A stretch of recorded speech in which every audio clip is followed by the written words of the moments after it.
ও দুনিয়ার মানুষ, ও হে ইমানদার, তোমরা যদি আমি আল্লাহ আমাকে মুহাব্বত করতে চাও, ফাত্তাবিউনি, তাহলে আমার নবী মুহাম্মদুর রাসূলুল্লাহ সাল্লাল্লাহু আলাইহি ওয়াসাল্লাম তাকে অনুসরণ করো। যদি আমার নবী মুহাম্মদ তাকে অনুসরণ করতে পারো, আল্লাহ পাক বলেন তোমার জন্য দুইটা পুরস্কার। এক নাম্বার, ইউহিব্বুকুমুল্লাহ, আমি আল্লাহ নিজে তোমাকে মহব্বত করব। দ্বিতীয় নাম্বার পুরস্কার, ওয়ায়াগফির লাকুম যুনুবাকুম, আমি আল্লাহ তোমার জীবনের সমস্ত গুনাহগুলোকে ক্ষমা করে দিব। তার কারণ হলো আল্লাহু গফুরুর রহিম, আল্লাহ পাক রব্বুল আলামিন বড় ক্ষমাশীল, আল্লাহ পাক বড় দয়াশীল। আল্লাহর চাইতে ক্ষমা করনেওয়ালা বেশি আর কেউ নাই। আল্লাহর চাইতে দয়া করনেওয়ালা বেশি আর কেউ নাই। সুতরাং মুসলমান, আল্লাহর রসুলের মুহাব্বত দিলের মধ্যে সবচাইতে বেশি রাখা লাগবে। আমি আপনি যেন আল্লাহর রসুলের মুহাব্বত দিলের মধ্যে বেশি রাখতে পারি, মায়ার নবীজিকে বেশি থেকে বেশি অনুসরণ করতে পারি। আল্লাহর রসুলের মুহাব্বত, নবীকে অনুসরণ, এই বিষয়গুলো নিয়ে আমি আপনি যেন কবরে যাইতে পারি। আল্লাহ পাক এই উসিলায় আমার আপনার কবরটাকে যেন জান্নাতের বাগান বানায়া দেন, সকলেই বলি আমিন। তাহলে আল্লাহ পাক রব্বুল আলামিনকে মুহাব্বত করার প্রমাণ স্বরূপ মায়ার নবীজি সাল্লাল্লাহু আলাইহি ওয়াসাল্লাম তাকে অনুসরণ করতে বলেছেন একজন, তিনি কে? আল্লাহ বলেন আমাকে মুহাব্বত করো, এটার প্রমাণ দাও। এটার প্রমাণ কি?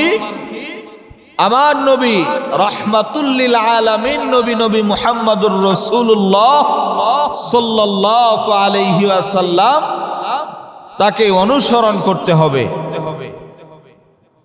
তাকে অনুসরণ কিভাবে করতে হবে? সামনে একজন মানুষ হাঁটতেছে, তার পা যেখানে ফেলাইছে ওই জায়গায় পা ফেলাইতে হবে। সে যেইভাবে চলছেন হাঁটছেন সেইভাবে হাঁটতে হবে, সেইভাবে চলতে হবে। সে যা কিছু করতে বলেছেন তা করতে হবে, যা কিছু করতে নিষেধ করেছেন এগুলো থেকে নিজেকে বিরত রাখতে হবে। তার মানে জীবনের প্রত্যেকটা মুহূর্তে, জীবনের প্রত্যেকটা ক্ষেত্রে একজনকে অনুসরণ করতে হবে।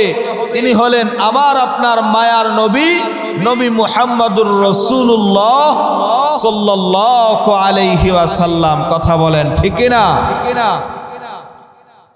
যদি আমি আপনি মায়ার নবীজি সাল্লাল্লাহু আলাইহি ওয়াসাল্লামকে অনুসরণ করতে পারি, তাহলে আল্লাহ পাক রব্বুল আলামিন বলেন আমি দুইটি পুরস্কারে পুরস্কৃত করব। পুরস্কার কয়টি? দুইটি পুরস্কারে পুরস্কৃত করবেন। আল্লাহ পাক বলেন ওয়ায়াগফির লাকুম যুনুবাকুম।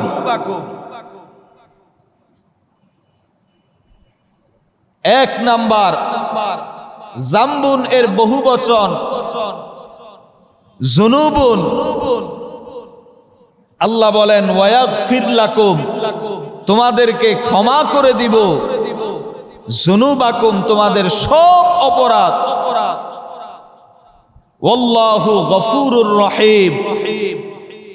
তার কারণ হলো আল্লাহ পাক রব্বুল আলামিন বড় ক্ষমাশীল, আল্লাহ পাক রব্বুল আলামিন বড় দয়াশীল। সম্মানিত হাজরিন, আল্লাহ পাক বলেন যদি তোমরা আমি আল্লাহ আমাকে মুহাব্বত করতে চাও, ফাত্তাবিউনি, তাহলে তোমরা আমার নবী মুহাম্মদুর রাসূলুল্লাহ সাল্লাল্লাহু আলাইহি ওয়াসাল্লাম তাকে অনুসরণ করো। তাহলে দুইটি পুরস্কার তোমাদেরকে দিব। ইউহিব্বুকুমুল্লাহ, এক নাম্বার আমি আল্লাহ নিজে তোমাদেরকে ভালোবাসবো। সুবহানাল্লাহ। ওয়াগফির লাকুম যুনুবাকুম, দ্বিতীয় নাম্বার পুরস্কার, তোমাদের জিন্দেগির সমস্ত গুনাহ খাতা সব কিছুকে ক্ষমা করে দিবেন একজন, তিনি কে? আল্লাহ। তাহলে কাজ কয়টি? একটি। কাজ কয়টি? একটি। নবীকে অনুসরণ করা। পুরস্কার কয়টি? দুইটি। এক নাম্বার, মুহাব্বত করবেন আমাকে আপনাকে একজন, তিনি কে? গুনাহ খাতা ক্ষমা করে দিবেন একজন, তিনি কে? আল্লাহ। নবীকে অনুসরণ করলে আল্লাহ পাক আমাকে আপনাকে মুহাব্বত করবেন, আল্লাহ পাক আবার আপনার গুনাহকে ক্ষমা করে দিবেন। সম্মানিত হাজরিন, সুতরাং নবীকে মুহাব্বত করার, নবীকে অনুসরণ করার দরকার আছে না নাই? এখন কথা হলো, আমি আপনি আল্লাহ পাক রব্বুল আলামিনকে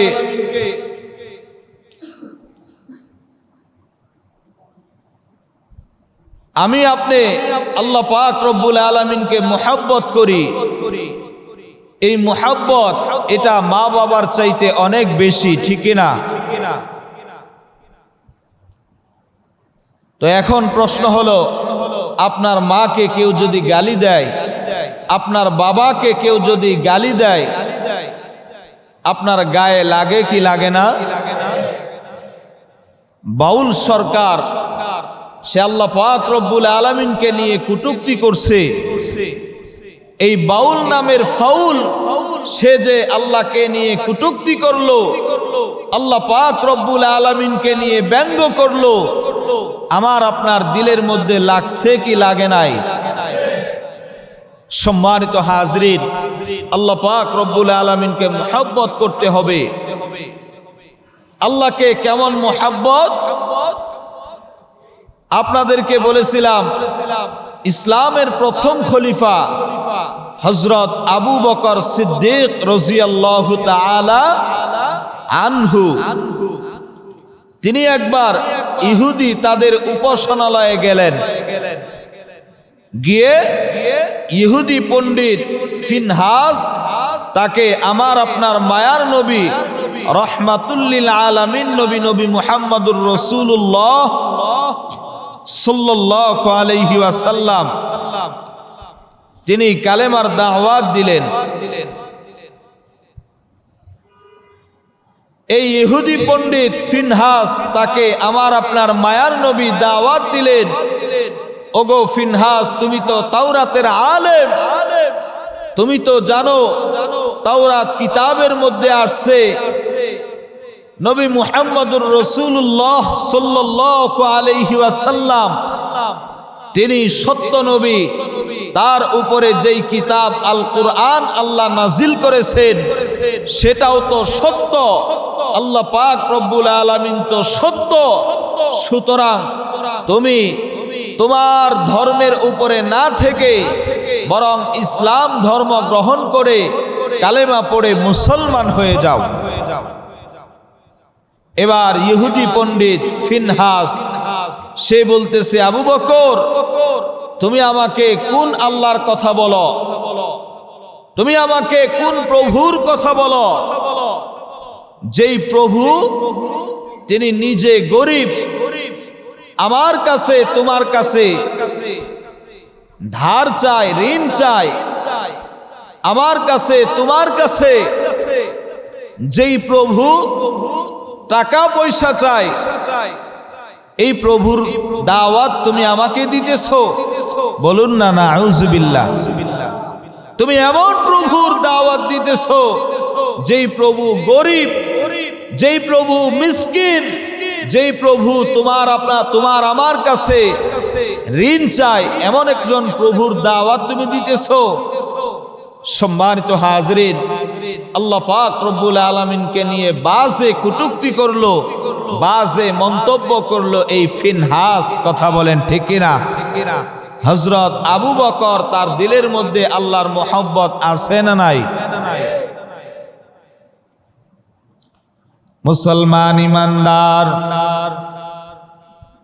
আল্লাহ পাক কুরআনের মধ্যে বলেন, ওয়াল্লাযীনা মাআহু আশাদ্দু হুব্বান লিল্লাহ, মায়ার নবীজির সাহাবী যারা, তাদের দিলের মধ্যে আল্লাহ পাক রব্বুল আলামিনের মহব্বত কম না বেশি? আল্লাহ পাক বলেন আশাদ্দু হুব্বান লিল্লাহ ওয়াল্লাযীনা মাআহু আশাদ্দু হুব্বান লিল্লাহ। আল্লাহ পাক রব্বুল আলামিনের মহব্বত সাহাবায়ে কেরামদের দিলের মধ্যে সবচাইতে বেশি।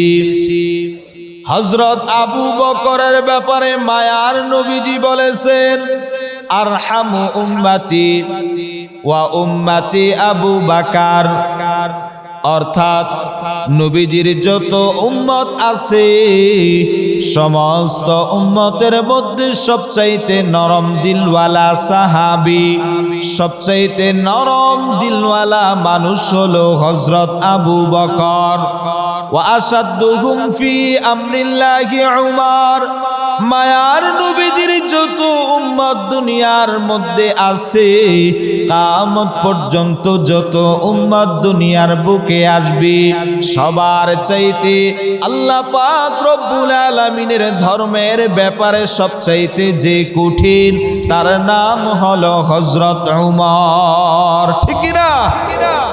নবীজি সাল্লাল্লাহু আলাইহি ওয়াসাল্লামের ফয়সালা মানে নাই, ঘর থেকে তরবারি এনে মুনাফিক মার্কা মুসলমান তার দেহ থেকে গর্দানকে আলাদা করে দিয়েছে। আল্লাহু আকবার। এর নাম হলো হযরত উমর, যে নাকি আল্লাহ পাক রব্বুল আলামিনের বিধানের ব্যাপারে সবচাইতে কঠোর, সবচাইতে মজবুত, সবচাইতে শক্তিশালী যিনি ছিলেন তিনি হলেন হযরত উমর ফারুক রাদিয়াল্লাহু তাআলা আনহু। আর সবচাইতে নরম দিলওয়ালা সাহাবী হলেন হযরত আবু বকর। ইহুদি পণ্ডিত ফিনহাস, এই ইহুদি পণ্ডিত ফিনহাস যখন আল্লাহকে নিয়ে বাজে মন্তব্য করেছে, আল্লাহকে নিয়ে যখন বাজে কটূক্তি করেছে, হযরত আবু বকর সিদ্দিক তিনি সহ্য করতে পারেন নাই, নিজেকে আর ধৈর্য ধারণ করতে পারেন নাই। সাথে সাথে তাৎক্ষণিক ফিনহাস তার গালের মধ্যে এত জুড়ে চপেটাঘাত করেছে, ফিনহাস তার গালের মধ্যে এত জুড়ে থাপ্পড় মারেছে, ফিনহাস জমিনের মধ্যে শুয়ে পড়েছে। হযরত আবু বকর ডাক দিয়ে বলে, ফিনহাস তুমি জেনে নাও এই মুহূর্তে আমার হাতে তরবারি নাই, যদি আমার হাতে তরবারি থাকতো একটা সেকেন্ড দেরি করতাম না, তোমার গর্দান থেকে আমি আবু বকর তোমার গর্দানটাকে আলাদা করে দিতাম, তোমার দেহ থেকে তোমার গর্দানটাকে আলাদা করে দিতাম। তার কারণ হলো তুমি আমার মালিক আল্লাহকে নিয়ে বাজে মন্তব্য করেছো, আল্লাহ পাক রব্বুল আলামিনকে নিয়ে কটূক্তি করেছো, সুতরাং তোমাকে আমি দুনিয়াতে জীবিত রাখতাম না, বাঁচায়া রাখতাম না, আমার হাতে তরবারি নাই, এই জন্য এতটুকুন দিয়েই ক্ষান্ত হয়ে গেলাম। সুবহানাল্লাহ। হযরত আবু বকর তার ব্যাপারে নবীজি বলেন আরহামু উম্মতি বি উম্মতি আবু বকর, মায়ার নবীর যত উম্মত দুনিয়াতে আসছে, যত উম্মত দুনিয়াতে আসবে, সমস্ত উম্মতের মধ্যে সবচাইতে নরম দিলওয়ালা সাহাবী হযরত আবু বকর। এই আবু বকর তিনি আর নরম থাকতে পারেন নাই, তিনি গরম হয়ে গিয়েছেন। কখন? যখন আল্লাহ পাক রব্বুল আলামিনকে নিয়ে বাজে মন্তব্য করা হয়েছে। ও মুসলমান, হযরত আবু বকরের চাইতে আমি আপনি নরম মানুষ না, কথা বলেন ঠিক কিনা? যেই আবু বকর তিনি নিজেকে ধৈর্য ধারণ করতে পারেন নাই, সহ্য করতে পারেন নাই।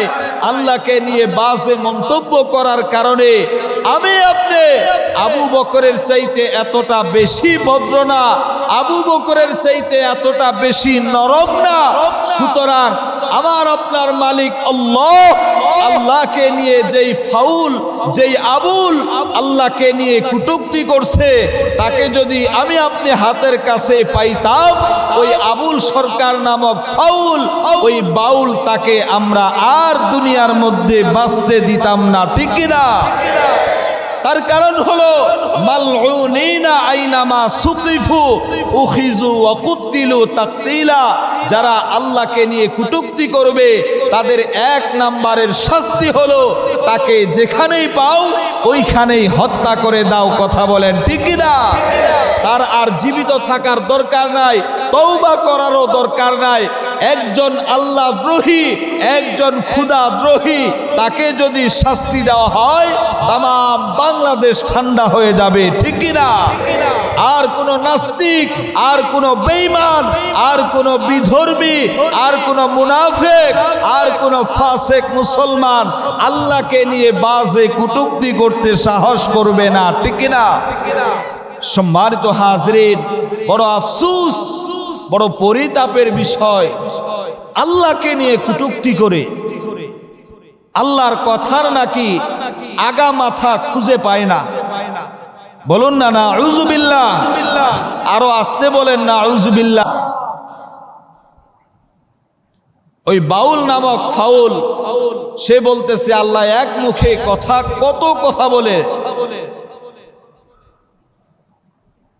এই বাউল নামক ফাউল, সে আসলে কোরআনও জানে না, হাদিসও জানে না, সূরাতুল ফাতিহা শুদ্ধ করেও পড়তে জানে না, আর সে আল্লাহকে ভুল ধরতে যায়।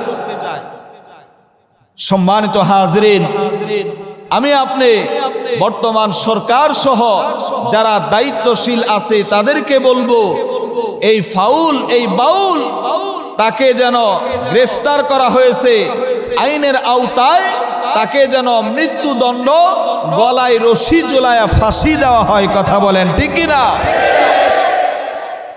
আল্লাহ পাক আমাদের সবাইকে বুঝবার তৌফিক দান করেন, আমিন। মনে আসেনি হযরত আবু বকর, ইহুদি পণ্ডিত ফিনহাস তাকে থাপ্পড় মারছে। এই ফিনহাস সে কাঁদতে কাঁদতে মায়ার নবীজি সাল্লাল্লাহু আলাইহি ওয়াসাল্লামের কাছে গিয়ে হযরত আবু বকরের নামে বিচার দায়ের করছে। কি বিচার? ওগো নবীজি, আপনার সাহাবী আবু বকর আমাকে থাপ্পড় মারছে। নবীজি মুখ ফিরায়া নিলেন, বললেন তুমি আরো ভালো করে বলো, ওটা আবু বকর না অন্য কেউ? ইহুদি পণ্ডিত ফিনহাস বলতেছে ওটা আবু বকরই ছিল। নবীজি আবারও মুখ ফিরায়া নিলেন। নবীজির চেহারার সামনে ফিনহাস গিয়ে বলতেছে, ওগো নবীজি, আপনার সাহাবী আবু বকর, তিনি আমাকে থাপ্পড় মেরেছেন, আপনি বিচার করুন। নবীজি চিন্তা করলেন, এই কাজ তো হযরত ওমরে ফারুক তার হওয়ার কথা ছিল, এটা আবু বকর করলেন। নবীজি আশ্চর্যান্বিত হয়ে গেলেন যে আবু বকর তো এমন কাজ করার কথা না, এমন কাজ করার মতন ব্যক্তি না।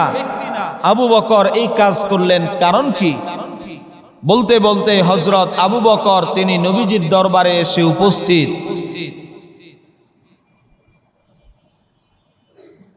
নবীজি হযরত আবু বকর তাকে জিজ্ঞাসা করলেন, আপনি কি ফিনহাস তাকে থাপ্পড় মেরেছেন কিনা?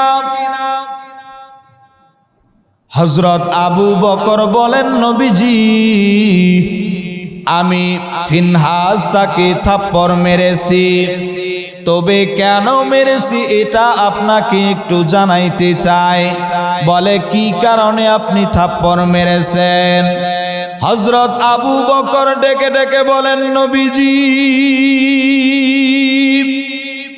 ইহুদি পণ্ডিত ফিনহাস সে আমার আল্লাহকে নিয়ে বাজে মন্তব্য করেছে, সে আমার আল্লাহকে নিয়ে কটূক্তি করেছে, এটা আমি সহ্য করতে পারি নাই।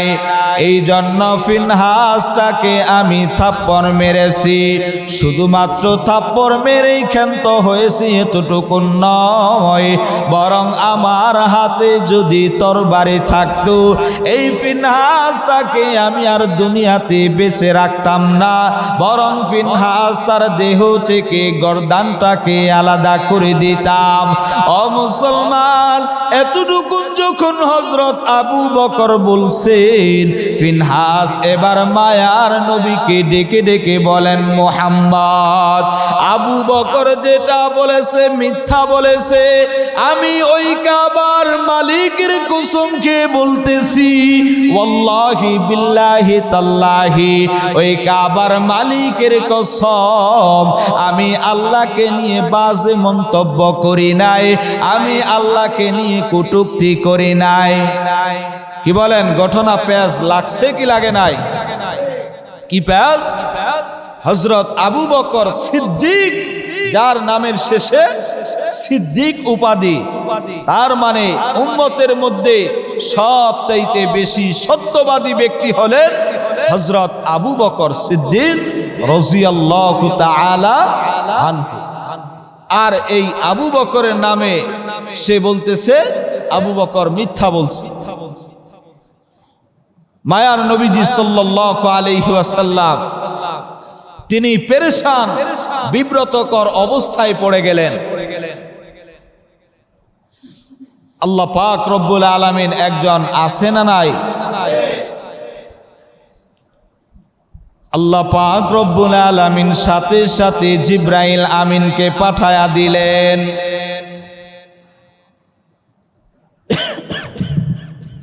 জিবরাইল আমিনকে আল্লাহ পাক রব্বুল আলামিন পাঠায়া পবিত্র কুরআনের ৩ নম্বর সূরা সূরাত আলে ইমরান, এই সূরার ১৮১ নম্বর আয়াত আল্লাহ পাক জানায়া দিলেন, লাকাদ সামিআল্লাহু কাওলাল্লাযীনা ক্বালু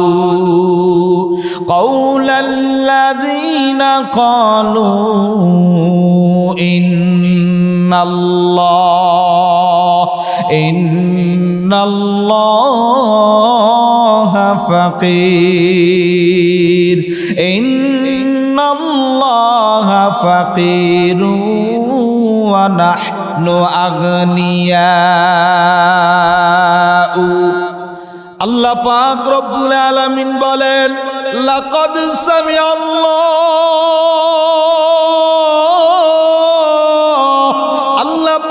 রব্বুল আলামিন অবশ্যই অবশ্যই শুনেছেন কাওলাল্লাযীনা ক্বালু, ইহুদি পণ্ডিত ফিনহাস তার কথা আল্লাহ পাক অবশ্যই শুনেছেন, ইন্নাল্লাহা ফাকীরুন, ক্বালু ইন্নাল্লাহা ফাকীর। ইহুদি পণ্ডিত ফিনহাস সে আল্লাহর ব্যাপারে বলেছে আল্লাহ পাক রব্বুল আলামিন নাকি ফাকির, ওয়া নাহনু আগনিয়া, আরো সে বলেছে ফিনহাস সে নাকি ধনী, আল্লাহ পাক রব্বুল আলামিন নাকি গরীব। ও মুসলমান, মায়ার নবীজির কাছে আল্লাহ পাক জিবরাইল আমিনকে পাঠায়া আল্লাহ পাক হযরত আবু বকর তিনি সত্যবাদী, ইহুদি পণ্ডিত সে মিথ্যাবাদী, এটা প্রমাণ করে দিলেন একজন, তিনি কে? আল্লাহ পাক রব্বুল আলামিন এটা প্রমাণ করে দিলেন। সুতরাং এই ঘটনার মাধ্যমে আমি আপনি বুঝতে পারলাম আল্লাহ পাক রব্বুল আলামিনের মুহাব্বত সাহাবায়ে কেরামদের মধ্যে মধ্যে সবচাইতে বেশি ছিল। তাই তো আল্লাহ পাক বলেন ওয়াল্লাযীনা মাআহু আশাদ্দু হুব্বান লিল্লাহ। ও যারা সাহাবী আছে, মায়ার নবীজির সঙ্গী যারা আছে, তাদের দিলের মধ্যে আল্লাহ পাক রব্বুল আলামিনের মুহাব্বত, আল্লাহ পাক রব্বুল আলামিনের ভালোবাসা সবচাইতে বেশি। ও মিরপুরবাসী মুসলমান, সাহাবায়ে কেরামদের মধ্যে আল্লাহ পাক রব্বুল আলামিনের মুহাব্বত বেশি ছিল। আমার আপনার দিলের মধ্যেও আল্লাহ পাক রব্বুল আলামিনের মুহাব্বত বেশি রাখার দরকার আছে না নাই? সুতরাং আল্লাহ পাক রব্বুল আলামিনকে আমি আপনি মুহাব্বত করি। ওই মুহাব্বতের জায়গা থেকে বলতে চাই, ওই যে আবুল শিল্পী, ওই যে ফাউল, সেই আল্লাহ পাক রব্বুল আলামিনকে নিয়ে বাজে মন্তব্য করেছি। আমরা সাহাবায়ে কেরামদের সাথে সুর মিলায়া বলতে চাই, ওই ফাউল, ওই আবুল নামক বাউল, সে যদি আমার আপনার সামনে থাকতো, আমি আপনি আল্লাহর মুহাব্বতে ওই আবুল নামক বাউল সরকার, তাকে আমরা আস্ত রাখতাম না, ঠিক না? আল্লাহ পাক রব্বুল আলামিন আমাদের সবাইকে বুঝবার তৌফিক দান করুন, সকলেই বলি আমিন।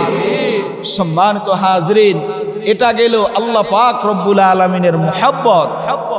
এখন কথা হলো, মায়ার নবীজি তাকেও মুহাব্বত করার দরকার আছে না নাই? মায়ার নবীকে কেমন মুহাব্বত করতে হবে?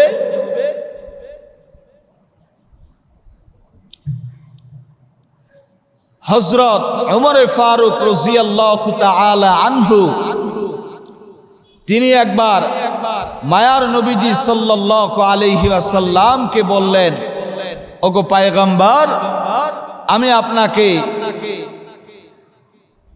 ওয়াল্লাহি লা আনতা আহাব্বু ইলাইয়া মিন কুল্লি শাইইন ইল্লা মিন নাফসি। হযরত ওমর তিনি বলেন, নবীজি, লা আনতা আহাব্বু ইলাইয়া মিন কুল্লি শাইইন ইল্লা মিন নাফসি, দুনিয়ার যত যা কিছু আছে সব কিছুর চাইতে আমি আপনাকে বেশি মুহাব্বত করি, ইল্লা মিন নাফসি, তবে আমার নিজের জানের চাইতে ওগো নবীজি আপনাকে বেশি মুহাব্বত করি না। বলুন না নাউযুবিল্লাহ। নবীজি সাল্লাল্লাহু আলাইহি ওয়াসাল্লাম বললেন, লা, ওগো ওমর, তোমার ঈমান এখনো পরিপূর্ণ হয় নাই। মায়ার নবীজি বললেন, ওগো ওমর, তুমি শুনিয়া লও, যদি তুমি তোমার ঈমানকে পরিপূর্ণ করতে চাও, তাহলে তোমার মা বাবা, তোমার স্ত্রী, তোমার সন্তান, তোমার পাড়া প্রতিবেশী, দুনিয়ার সব মানুষ, এমনকি দুনিয়ার সব কিছুর চাইতে আমি নবী, আমাকে সবচাইতে বেশি মুহাব্বত করা লাগবে, ঠিক না? ওমর ফারুক রাদিয়াল্লাহু তাআলা আনহু তিনি কিছু সময় চুপ থাকার পর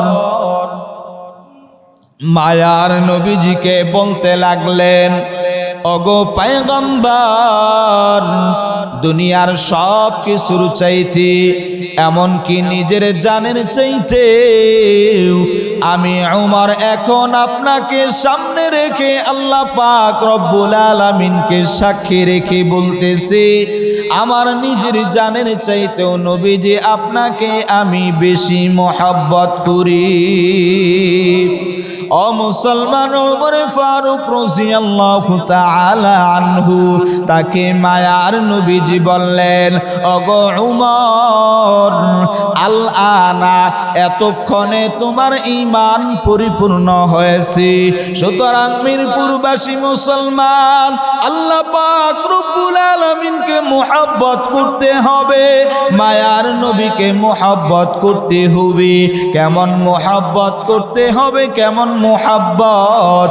নিজের জানের চাইতে নিজের সন্তান, নিজের বিবি, নিজের মা বাবা, নিজের আত্মীয় স্বজন, নিজের পাড়া প্রতিবেশী, নিজের ধন সম্পদ, এমনকি দুনিয়ার সব কিছুর চাইতে আল্লাহর রসুলকে বেশি মুহাব্বত করতে হবে।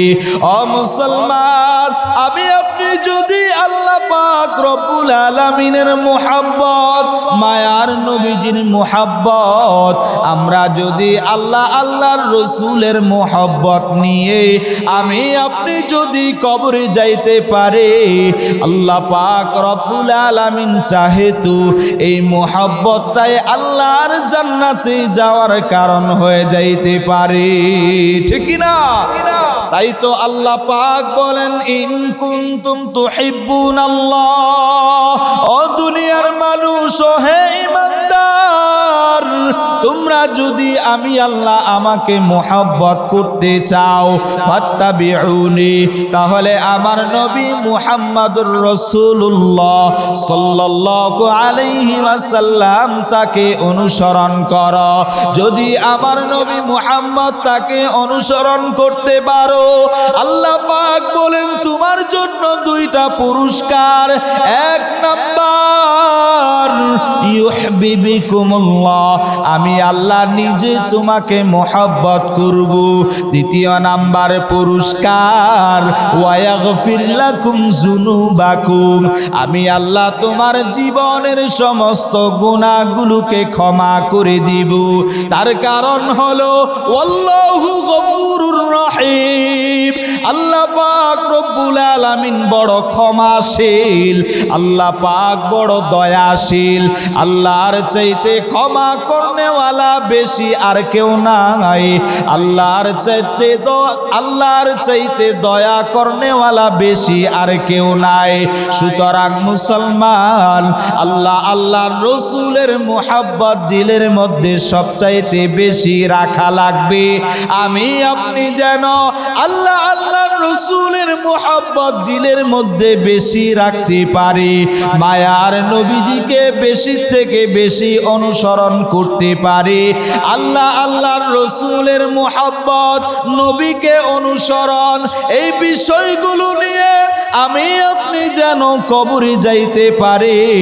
আল্লাহ পাক এই উসিলায় আমার আপনার কবরটাকে যেন জান্নাতের বাগান বানায়া দেন। সকলেই বলি আমিন, আরো জোরে বলি আমিন। ওয়া আখিরু দাওয়ানা আনিল হামদুলিল্লাহি রাব্বিল আলামিন।